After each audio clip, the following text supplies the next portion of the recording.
ভাই, এই ব্রিজের ওপরে এসে আপনি কাঁদছেন কেন ভাই?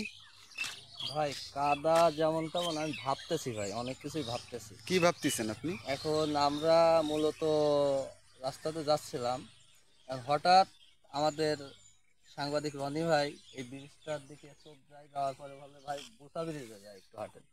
মানে এসে দেখি আসলে বোসা, এর দুই সাইডে যে হাতল বা সাইডে যে সাপোর্টটা নাই। আসলে ভাই কি বলবো, ভাবতেছি কেন, কাঁদছি কেন।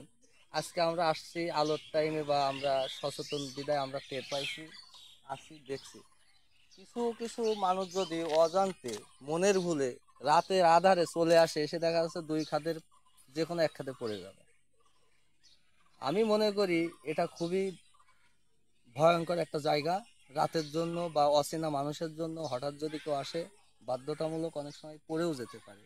আর এতটুকু একটা ব্রিজ আমার জানা নাই যে কিভাবে করলো। এত সরু একটা ব্রিজ যে গরু গাড়ি বা ভ্যান যাওয়া আসা করতে পারে কিনা, বোঝাই গাড়ি নিয়ে আমার জানা নেই।